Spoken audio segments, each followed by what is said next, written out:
Coronel, boa tarde. Boa tarde. Boa tarde a todos que estão nos assistindo também aqui, né?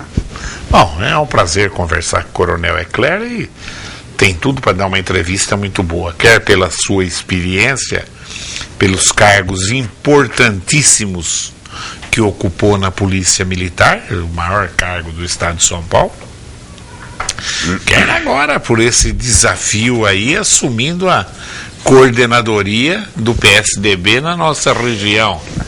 De repente, um homem de disciplina, de farda, tudo funcionando nas verdadeiras acepções dos termos, assume um cargo tão versátil, tão humanístico, que é a coordenação do partido talvez o mais importante do Estado de São Paulo, numa das regiões mais importantes do Estado de São Paulo.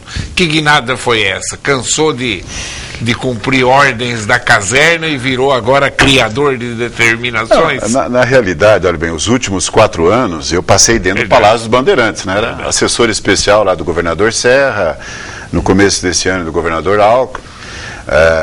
Ali a minha convivência já era com políticos, prefeitos, coordenavam o maior programa socioambiental do Estado de São Paulo, verdade, que era o Programa de Recuperação Socioambiental da Serra do Mar. É um programa de pouco mais de R$1 bilhão, verdade, com empréstimos internacionais.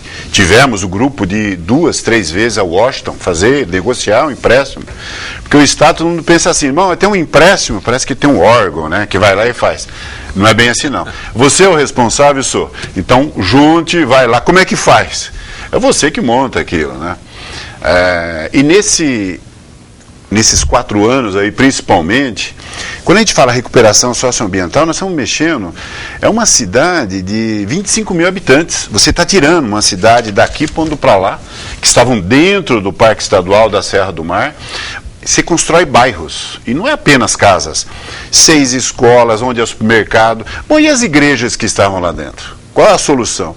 Reunião com o conselho de pastores, com o bispo, literalmente com o bispo mesmo, né? Com os padres.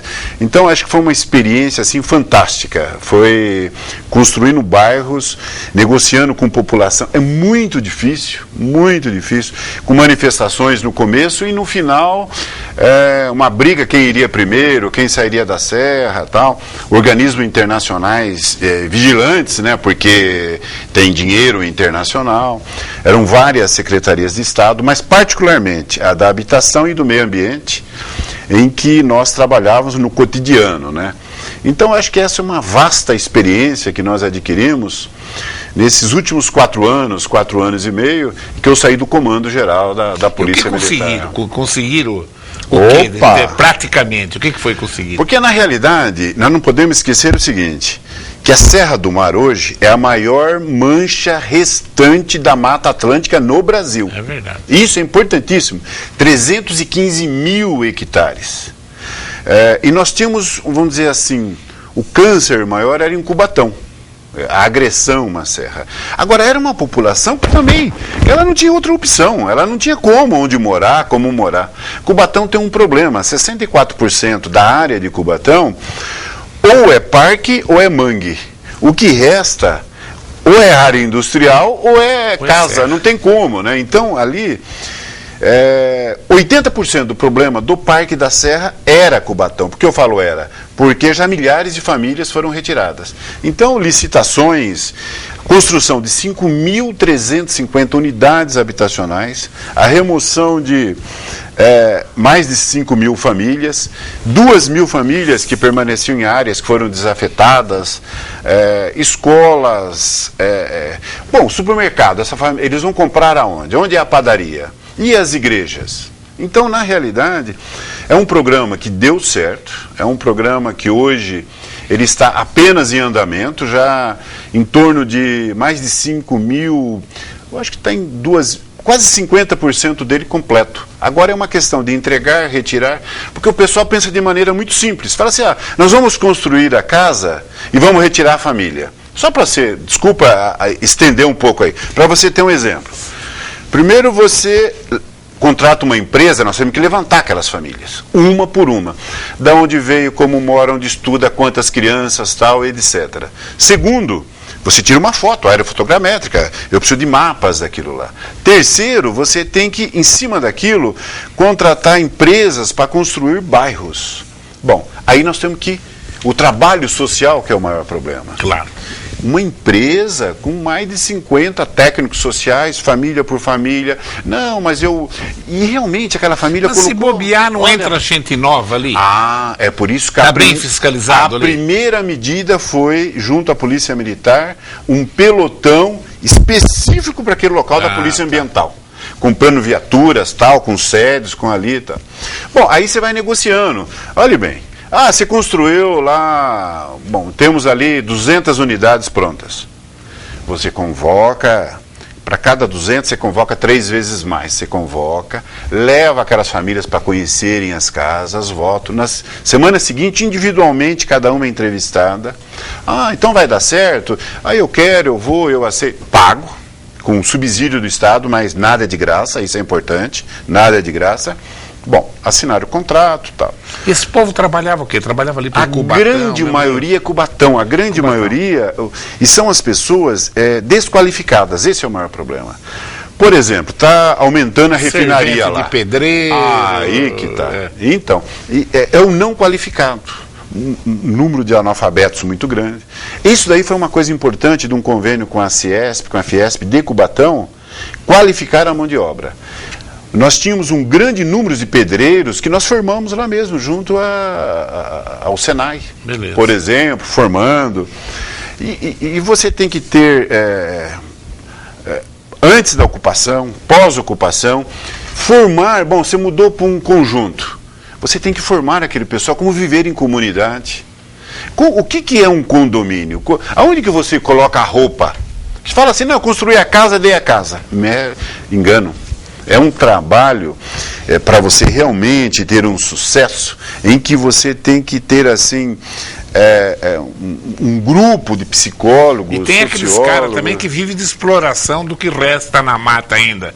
Vendedor de palmito, ainda ou nem temos. Tem palmito lá. Ainda temos. Vendedor de passarinho. E o problema não é, eles moravam numa área ali, que é igual o que aconteceu no Rio, lá naquela região. É igualzinho, mesmo. E futuramente vai acontecer isso. Mas não tenho tanto que nós temos orgulho de falar que não morreu nenhum lá, né? Nenhum. Isso é importante, né? Isso me deu uma experiência assim fantástica no relacionamento humano, principalmente. Mas veja bem, mas uma função dessa que o senhor exerceu tem muito a ver com aquilo que o senhor exercia também na polícia. No fim acaba sendo um cargo de executivo.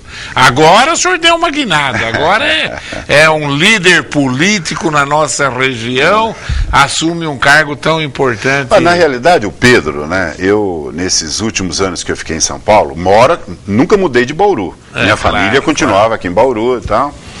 E chegou uma hora que eu falei pro Pedro. O Pedro, nós temos um relacionamento de 20 anos, né? O Pedro, toda vez que ia ao palácio, entrava lá na minha sala. Eu falei, Pedro, eu acho que eu vou voltar para minha casa. Lá eu preciso convencer minha mulher que agora ela vai ter um marido full time lá, né? E ele falou, Eclair, realmente, se você fizer isso, eu quero que você trabalhe comigo, porque eu pretendo me candidatar aí à presidência estadual. Vamos fazer uma reorganização nas coordenadorias regionais e eu quero você comigo no meu escritório. Esse foi o início da coisa. Eu estou aí no escritório há 3, 4 meses. Em termos assim, sou um assessor como os outros lá, tenho a coordenação do escritório do Pedro, porque são duas coisas separadas, né? Uma é você coordenar o escritório do Pedro, os assessores, o deputado estadual. E a outra é a coordenação do partido, né? Exatamente. Do partido. Então, na realidade, a coordenação do partido são 19 municípios que nós temos aqui, 19 diretórios estaduais. O que é uma coordenadoria regional? É a primeira instância do diretório estadual. Problemas que possam acontecer. Importante, dos 17 membros eleitos da coordenadoria, todas as decisões são por maioria de votos. Não é unilateral, não é o coordenador que decide. Na realidade, tudo é bem democrático, né? Para a reunião, nós temos que ter 17, 9 mais 1, tem que ter maioria, nem que seja maioria simples, mas tem que ter maioria nas decisões, porque intervenção num diretório, a nomeação de uma executiva provisória, problemas em que o presidente se desfiliou, saiu, mudou de partido, porque você sabe que, infelizmente, nos pequenos municípios, dificilmente o eleitor, ele vota no Duda, no Eclair, no João. Que partido que ele é? Sei lá. Você sabe disso, né? Você sabe disso.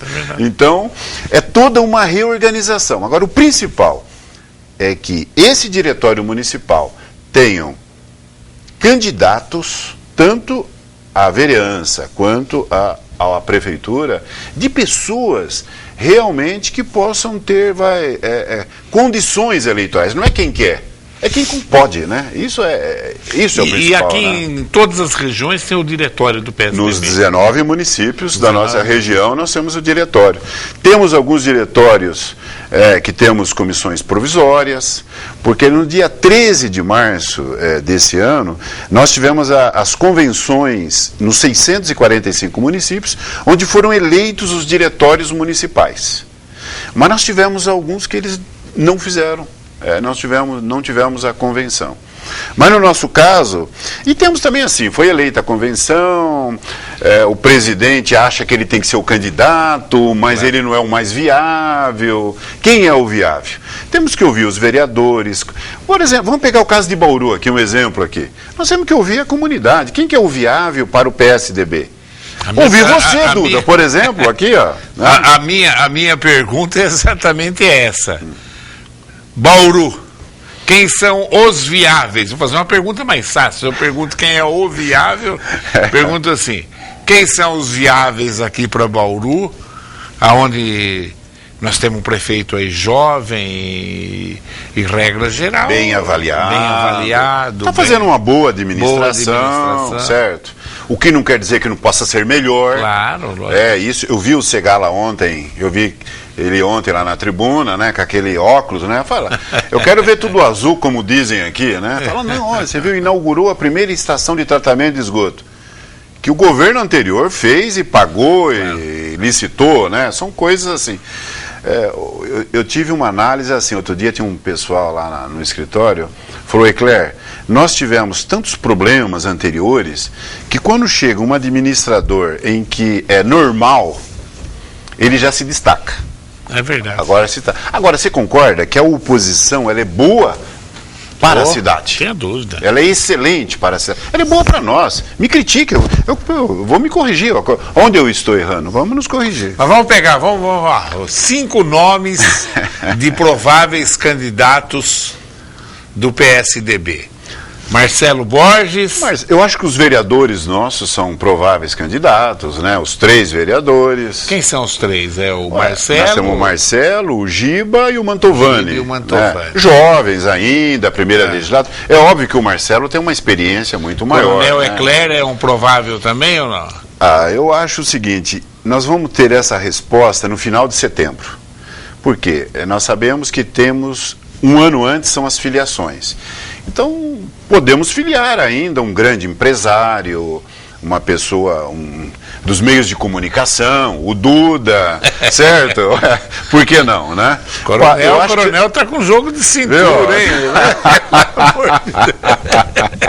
Eu acho que nós só podemos lá. O próprio Pedro, né? Que é um nome hoje sempre lembrado. O Caio Coube, que foi um excelente. Nós temos bons aqui, o Carrijo. Nós temos gente de peso, hein? Aí, ó. O Hélio Busch voltou para o PSDB? O Hélio Busch, ele como coordenador, eu digo, estou dizendo como candidato. Não, ele faz parte da coordenadoria, é um dos 17. Ele é membro da coordenadoria. O Hélio é muito inteligente, hein? Não, mas é aquilo que eu falei. Eu falei para ele, falei, o senhor... Agora eu vejo que ele tem, nós temos ali o PSDB jovem, né? Nós temos ali os netos dele, o presidente do PSDB jovem. Então eu acho que o Hélio Busch... ele é fundamental pela experiência que ele tem para nos transmitir, mas principalmente para que, vamos dizer assim, nós tenhamos um respeito a isso daí. Claro. Esse respeito ele é absoluto, não se discute. Na coordenadoria regional hoje nós temos 6 prefeitos de cidades. Temos aqui, por exemplo, o prefeito de Iacanga, Arealva, Abel de Lençóis. O Boiano é do PSDB. Não, só do PSDB, são prefeitos do PSDB, Boiano é do PSDB, o Elson, Abel. Nós temos o Marise também, lá, também faz parte. O Marise voltou pro PSDB. Voltou. O Benásio, que responde por Agudos, que foi ex-prefeito de Agudos, o Rubens Benásio. Então, na realidade, o Ladeira, aqui, o conhecido, Ladeira, faz parte da coisa. E temos assim, você pega o vereador, o China, de Pirajuí, certo? Representa lá, né? Não temos o prefeito. Quem que é o China de Pirajuí? O China é um vereador nosso lá, hoje presidente do PSDB de Pirajuí, certo? A sogra dele foi presidente muitos anos, lá de Pirajuí. Você não sabe o sobrenome do China? Nossa, agora você me apertou. Eu conheço tanto por China. Nós temos, por exemplo, lá o Simão de Duartina, que foi prefeito, provavelmente vai querer ser prefeito novamente. Então, na realidade, você vê que é um grupo seleto, né? Experiente e tal. O Ecler ali vamos dizer assim, um mero coordenador, humildinho, viu? Vamos deixar bem ali, ó, né? Cuidado, esses humildinhos, a hora que o cavalo passa, eles montam no cavalo e não desce mais, viu? Bom, Ecler, experiência, cultura e tarimba para fazer uma grande coordenação. Muito obrigado. Eu que te conheço, sei que você tem. Muito obrigado. Né? E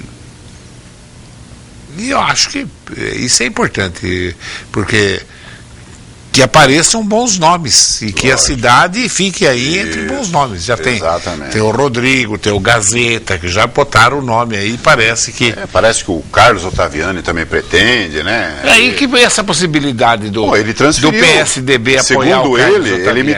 Ele transferiu o título para Bauru, está morando em Bauru, né?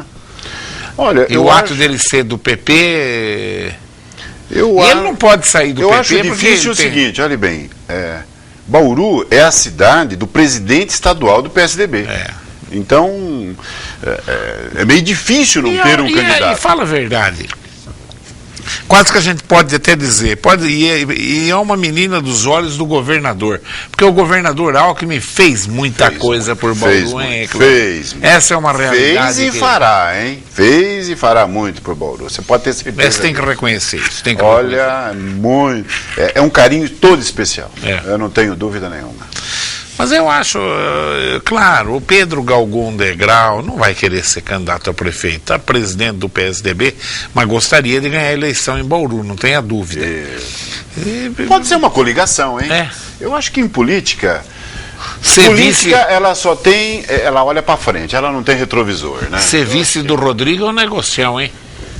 Olhe bem, eu acho que nós não podemos descartar nada, nem do PMDB, PP, PT.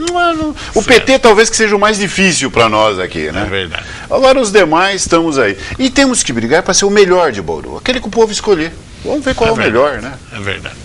Ó, tem umas perguntinhas aqui, vamos ver. Vamos ver. Pedro Valentim. Professor Duda, o promotor do consumidor acatou a representação de minha autoria e notificou o DAI para que pare de exigir que os consumidores vão ao poupa-tempo ou diz que o 0800 da autarquia, a fim de resolver os problemas da conta de água. Quem deve fazê-lo é o próprio DAI, e não os consumidores que não são responsáveis pelos erros. Eu fui vítima de erro no prevê da minha casa, em tudo quanto é lugar. Na minha casa também veio um pouco maior esse mês, eu não sei o que aconteceu lá, mas veio um pouco maior a conta lá. Absurdo. Agora precisa ver se o promotor vai conseguir achar o presidente do DAI para notificar ele, porque a imprensa não acha. E é uma empresa muito séria, né? Séria, volume, tem que ser tratada com a seriedade que ela tem, né? Lógico. Né? Mas realmente achar o homem não é fácil, não. O Daniel Cavalcante do Jardim Ouro Verde. Gostaria de cumprimentar o professor e o coronel e perguntar o seguinte: existem muitos policiais que se tornaram deficientes físicos por sofrerem acidentes de trabalho, como tiros, por exemplo, cumprindo seu dever, e hoje se sentem excluídos da sociedade porque a PM não treina esses policiais para trabalharem no Copom, e assim liberaria policiais. já que o efetivo é pequeno, por que não reintegrá-los? Olha, essa é uma discussão antiga. Essa é uma discussão antiga de policiais que sofreram. Você sabe quem é o Daniel? O Daniel é um cadeirante, um líder político aqui do Ouro Verde, então sempre preocupado. Daniel, primeiro eu gostaria que você nos visitasse lá no escritório do Pedro Tobias, por favor, traga a sua ideia. Vamos conversar, vamos trocar ideias, nos visite lá na Virgílio Malta, 17. Por favor, 1741 lá, ó. Traga para nós. Tem um problema sim, viu, Duda? Um problema legal. Esse policial, ele é aposentado do serviço público, tal, com posto imediato, bababá, como se 30 anos tivesse, com todas as garantias. Não acharam, pelo menos na época que eu estava no comando, juridicamente falando, uma fórmula dele ser recontratado. Ainda não conseguimos, pelo menos na época, não achamos. Apesar de que tudo é possível, né? Tudo. Agora, quem sabe, ele tem uma ótima ideia. Por favor, venha conversar com a gente. Estarei te recebendo qualquer hora que você quiser. A empresa privada sofre com isso, barbaridade, não sabe nem aonde está... O que é mais certo, é mais errado. Eu só vou contar um caso recente aí, por exemplo. Uma professora, de repente, o INSS aposentou ela, dizendo que o problema de ler para escrever na lousa, já, né? E quer que pediu para o prever readaptar. Agora, o salário de professor numa escola é o maior. Você vai readaptar para ser secretária, ou para ser atendente, porque secretária também não pode, você não pode escrever na lousa. Aí, e é obrigado, nós fizemos a readaptação, fica lá na secretaria, sem função nenhuma, ganhando o triplo do que ganha uma secretária. É um absurdo, absurdo. Você vê que não é tão simples assim. Essa previdência social não é aí tão deixa... simples assim, não, estamos lá com o abacaxi na mão. Estou contando um fato real de hoje. Fato real. Entendeu? Ganha o triplo do que ganha uma secretária, exercendo uma função que não exerce nada, fica lá sentada, né? Uma coisa positiva que a polícia fez, tenho orgulho de falar, melhorou muito na época do meu comando, foi um centro de reabilitação moderno em São Paulo para esses policiais. Em termos, porque era um problema pedir favor aqui, pede ali, o Estado ainda se reorganizando em termos de saúde, e tem uma associação dos deficientes forte, que congrega todos esses deficientes, briga por eles. Você vê, por isso que eu falo, não é tão simples assim. Mas tinha que dar um jeito. Tem que achar uma solução. Tem que achar uma obviamente, solução. obviamente. Eu também acho, nesse caso aí, tem que... E pior que já é aposentada. Aí que tá. E ainda você tem que ficar lá Aí ocupando tá. o lugar de outro e que não cumpre nem a função de outro. O Rafael do Meridota. Coronel, lamentavelmente, sem fazermos nada, perdemos o Rafael Maurício e as crianças foram deslocadas à PAI. Agora perdemos o teste do pezinho, que é fundamental para a manutenção da PAI. Um simples telefonema para o governador que está na região e que jura de pé junto amor a Bauru, poderia reverter este processo, já que o que faltou foi simplesmente acompanhamento de adequação. Estamos de luto. Você conhece a história? Conheço a história, atendi a dona Olga várias vezes, tivemos 1, 2, 3 reuniões com toda a diretoria da APAI lá no escritório do Pedro Tobias. O Pedro Tobias, na frente de todos, ligou para o secretário da Saúde, levou o problema à Secretaria da Saúde, e na realidade não é tão simples assim como uma mera ligação. Desculpa, o Brasil ele tem um programa nacional desse atendimento neonatal, aí, de um tratamento neonatal. E ele tem uma série de fases, de parâmetros que precisam ser cumpridos, certo?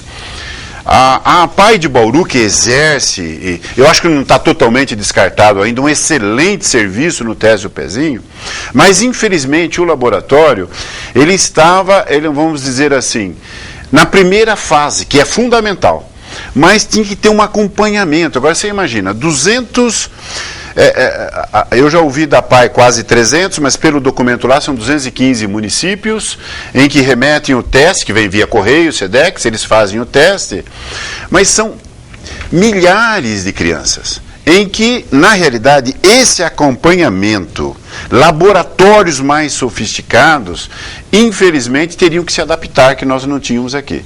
Agora, quem habilita ou desabilita é o Ministério da Saúde, é o Governo Federal. Concordo que é uma comissão também composta pelo governo do Estado.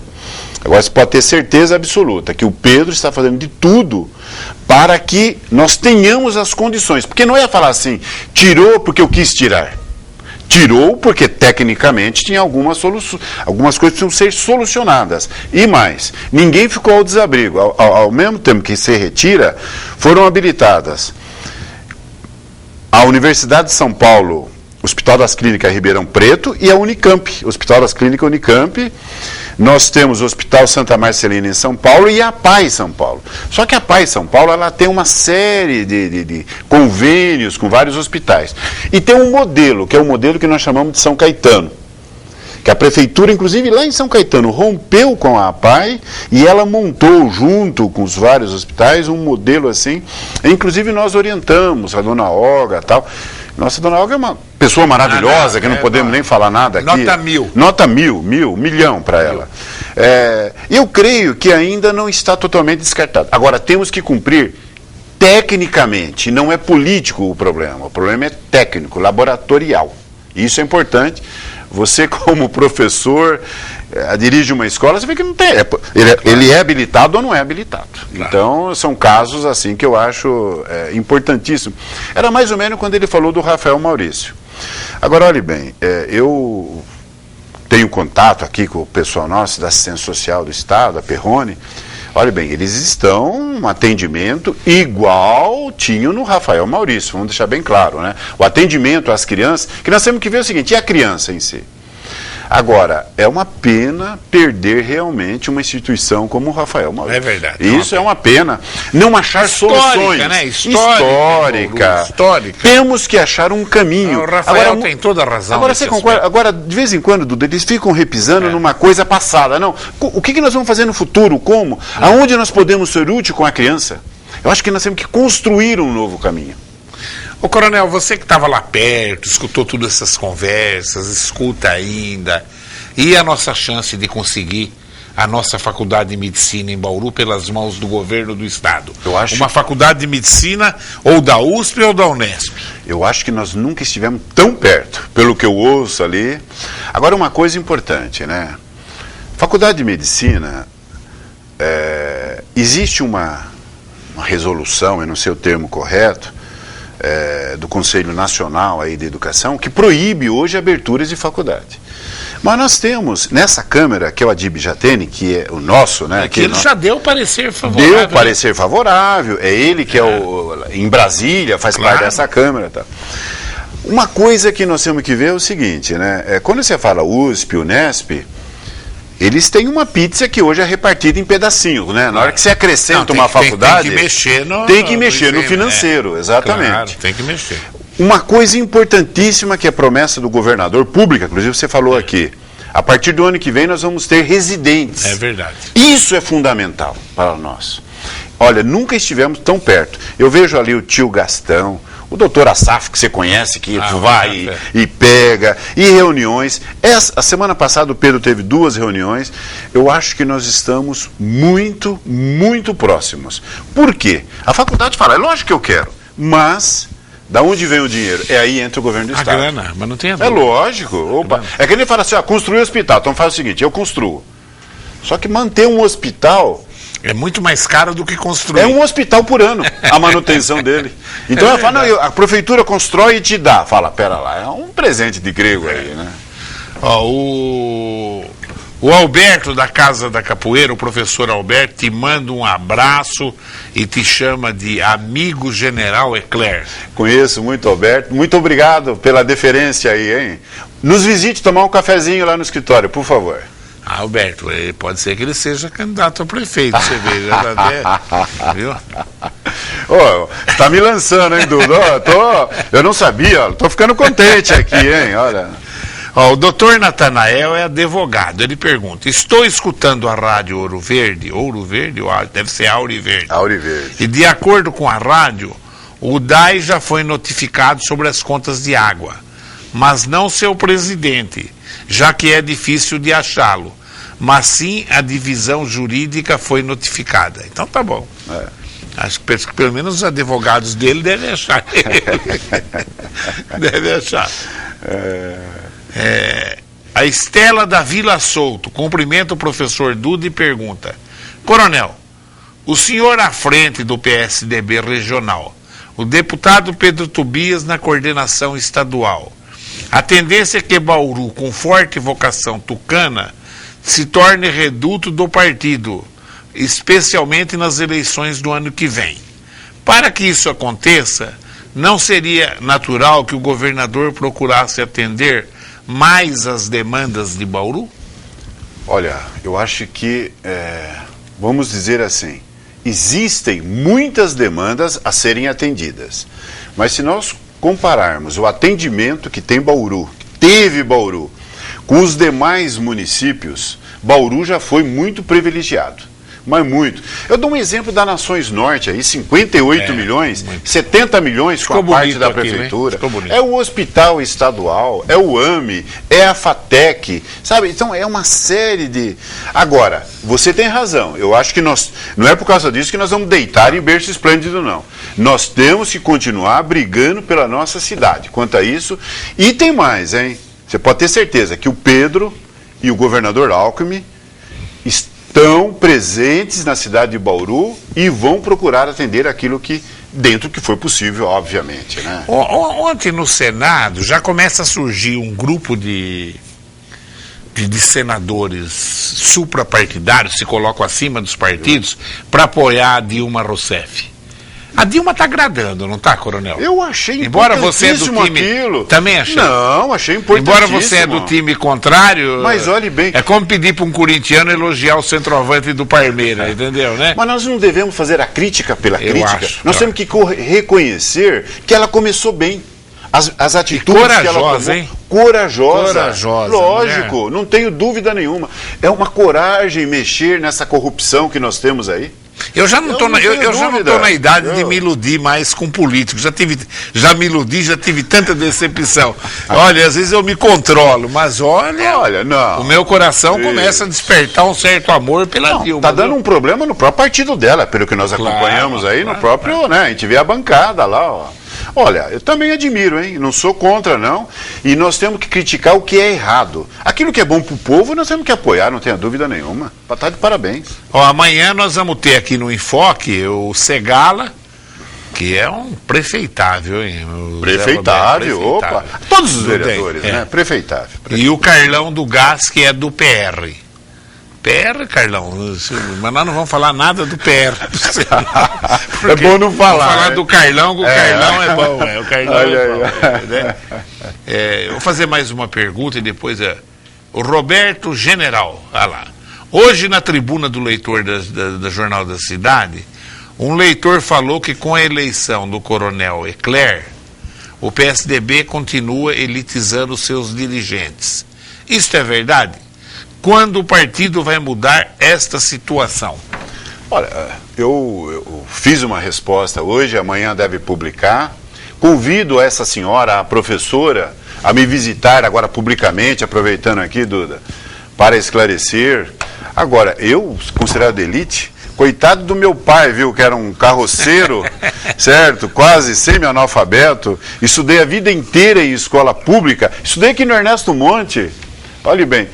Estudei, é um exemplo para que todos vocês, jovens que estão me ouvindo, que a escola pública, nós podemos sim. Não estou repetindo aqui o Obama, não, mas nós podemos e conseguimos. Agora, a gente vê que, viu, Dudu, infelizmente é um pouco de fogo amigo, viu? Claro. Você já reconhece claramente, né, com fogo amigo. Mas eu convido aí a professora a me visitar. Eu quero trazê-la para o PSDB. Vamos trabalhar junto. Não tenho dúvida, estou aberto. O próximo, agora vem o programa do Faria Neto e o Enfoque Esportivo. E hoje está o Guerrinha aqui, os jogadores Lucas, Guilherme e o seu Zé do Itabão vai estar aqui também. Não podemos perder. Claro. Olha então aí. Continua ligado aí, que você vai ver o pirajuiense mais ilustre da região, que foi prefeito de Avaí, que é o Faria Neto. Faria Neto. A única coisa que aconteceu com ele é que ele não cresceu, ficou... Tivemos grandes prefeitos, né? O Reinaldo lá. Você vê que Avaí realmente, o Paulo atual, né? E o Faria, no começo, ele foi coordenador do Pedro também. Foi, trabalhou junto com o Pedro e tal. Exatamente. Coronel, mais alguma coisa? Olha, eu agradeço, eu gostaria que... Agora o senhor tem que vir sempre, virou coordenador, claro. Vamos prestar contas aqui à comunidade. Claro. Estamos prontos para prestar conta à comunidade. Notícias do escritório do Pedro, de Bauru, talvez ali nos bastidores do PSDB. Nós temos que ter transparência, seriedade, eu acho que isso é o fundamental. Coronel, foi um prazer ter o senhor Igualmente. aqui, viu? Um abraço. Sorte, viu? Nessa nova função na vida do senhor. Muito obrigado. Bom, fica ligado aí que o Faria Neto já está entrando aqui com esse importantíssimo Guerrinha. Eu adoro a carreira do Guerrinha, sou fã do Guerrinha e acho que foi um atleta exemplar e é um grande educador, viu? Os Guerrinha para trazer exemplo, um grande educador. Continue ligado aí nos horários alternativos da TV Prevê. Tchau.